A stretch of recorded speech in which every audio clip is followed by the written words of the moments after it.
स्वागत है आपका अपने YouTube चैनल में। शिक्षा रोजगार से जुड़ी बड़ी खबरों के लिए चैनल को सब्सक्राइब कीजिए, लाइक कीजिए, कमेंट कीजिए, शेयर कीजिए। अतिथि शिक्षकों की नियुक्ति में जल्द मौका। शिक्षा विभाग संबंधित अभ्यर्थियों के कागजात की जांच कर रहा। जल्द ही बीपीएससी को विभाग भेजेगा इन सभी का जांच रिपोर्ट, है ना। प्रतिवर्ष के अनुभव पर 5 अंक मिलते हैं।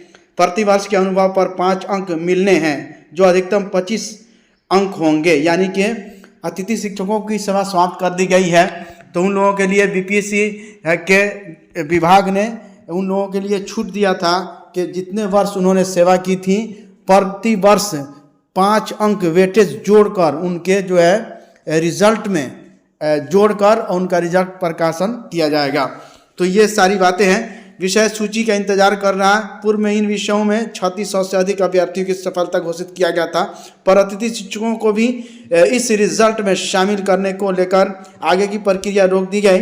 विभाग से अतिथि शिक्षकों की सूची प्राप्त होने के बाद बीपीएससी संशोधित रिजल्ट जारी करेगा। संशोधित रिजल्ट में कितनों को मौका मिलेगा, इसकी जानकारी रिजल्ट जारी आने के बाद ही मिलेगी। जानकारी के अनुसार 493 अतिथि शिक्षकों ने बीपीएससी परीक्षा दी थी। इन सभी अतिथि शिक्षकों को विभाग ने काउंसलिंग के लिए बुलाया था। इसके साथ सभी कागजों का अनुभव प्रमाण पत्र प्राप्त कर लिए गए हैं। अनुभव प्रमाण पत्र डीओ द्वारा जारी किया हुआ मांगा गया है। गणित में सबसे अधिक हुए सफल, वनस्पति शास्त्र, है ना, सभी विषयों की यहाँ सूची है, इनमें ये लोग सफल हुए हैं। यूपीएससी प्रारंभिक परीक्षा के लिए आवेदन 21 तक, है ना। करेक्शन विंडो 22 से 28 तक खुला रहेगा। गड़बड़ियों की शिकायत के बारे में लिया गया निर्णय। संघ लोक सेवा आयोग यूपीएससी ने इस साल की सिविल सेवा प्रारंभिक परीक्षा के लिए आवेदन करने की अंतिम तिथि 21 फरवरी तक बढ़ा दी है। आयोग ने नोटिस में कहा है सिविल सेवा प्रारंभिक परीक्षा 2025 और भारतीय वन सेवा प्रारंभिक परीक्षा 2025 के आवेदन जमा करने की अंतिम तिथि 21 फरवरी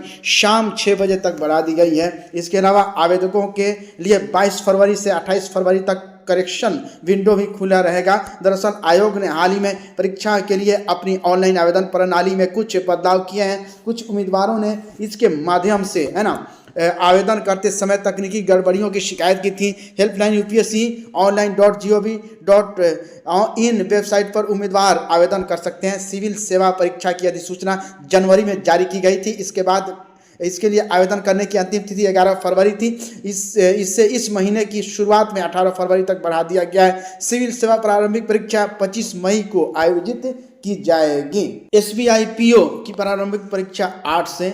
एसबीआई ने पीओ नियुक्ति की प्रारंभिक परीक्षा की नई तिथि जारी कर दी है। परीक्षा 8 से 16 और 24 मार्च को आयोजित की जाएगी। एसबीआई ने वेबसाइट sbi.co.in पर सूचना जारी कर दी है। जल्द ही अभ्यर्थियों के प्रवेश पत्र भी जारी किए जाएंगे। गौरतलब है कि पहले 8 और 15 मार्च को परीक्षा आयोजित होनी थी, वही अब यह परीक्षा 8, 16 और 24 मार्च को होगी। एडमिट कार्ड फरवरी के अंतिम सप्ताह या मार्च के पहले हफ्ते जारी होने की संभावना है। 600 पदों को भरने के लिए परीक्षा 2 चरणों में होंगे। प्रारंभिक परीक्षा ऑनलाइन होगी। इसमें 100 अंकों के वस्तुनिष्ठ प्रश्न पूछे जाएंगे। परीक्षा में 3 खंड होंगे: अंग्रेजी भाषा, संख्यात्मक अभियोक्ता और तार्किक क्षमता। प्रत्येक खंड के लिए 20 मिनट का समय निर्धारित है। इस प्रकार पूरी परीक्षा 1 घंटे की होगी। अंग्रेजी भाषा खंड 30 अंकों का, संख्यात्मक अभियोक्ता 35 अंकों का और तार्किक क्षमता 35 अंकों का होगा। कुल मिलाकर 100 अंकों की परीक्षा होगी। प्रारंभिक परीक्षा में प्राप्त कुल अंकों के आधार पर श्रेणीवार मेधा सूची तैयार की जाएगी। इसके जरिए मुख्य परीक्षा के लिए छात्रों का चयन होगा। आरआरबी, एएलपी और जेईई सीबीटी 2 की परीक्षा 19 से।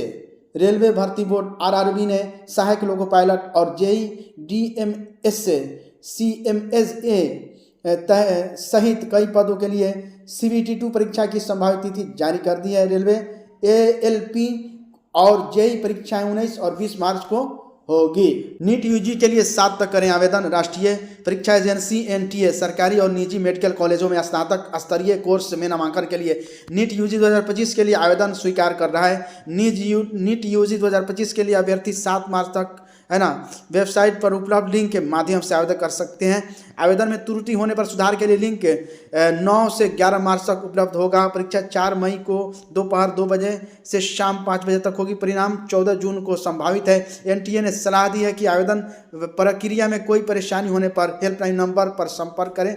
वेबसाइट पर जानकारी अपलोड है। डीएलएड डमी एडमिट कार्ड में 25 तक सुधार। डीएलएड संयुक्त प्रवेश परीक्षा 2025 के लिए ऑनलाइन फॉर्म भरने वाले विद्यार्थी आवेदन की त्रुटि सुधार कर सकते हैं। बिहार विद्यालय परीक्षा समिति ने कहा है कि डीएलएड संयुक्त प्रवेश परीक्षा 2025 के लिए आवेदन व परीक्षा शुल्क जमा करने वाले अभ्यर्थियों के द्वितीय डमी प्रवेश पत्र समिति के पोर्टल हेल्पलाइन www.dlbihar.com पर 19 फरवरी को जारी कर दिया गया है। डमी प्रवेश पत्र 25 फरवरी तक त्रुटि सुधार के लिए उपलब्ध रहेगा। अभ्यर्थी अपना यूजर आईडी और पासवर्ड अंकित कर उससे डाउनलोड कर सकते हैं। समिति ने कहा है कि अगर प्रवेश पत्र में कोई त्रुटि है तो 25 फरवरी तक पोर्टल पर ही त्रुटि सुधार अवश्य करने। द्वितीय डमी प्रवेश पत्र में मुद्रित विवरण में सुधार के क्रम में जिन अभ्यर्थियों को आरक्षण कोटि में परिवर्तन होना है उन्हें परिवर्तित कोटि के लिए निर्धारित शुल्क की शेष राशि का भुगतान करना होगा। SC ST दिव्यांग कोटि के अभ्यर्थियों को सुधार के बाद अन्य कोटि में चले जाते हैं तो उन्हें उस कोटि के लिए निर्धारित शुल्क की अंतर राशि 200 रुपये जमा करना होगा, अन्यथा उनका मूल प्रवेश पत्र निर्गत नहीं होगा। समिति ने कहा है कि 25 फरवरी को बाद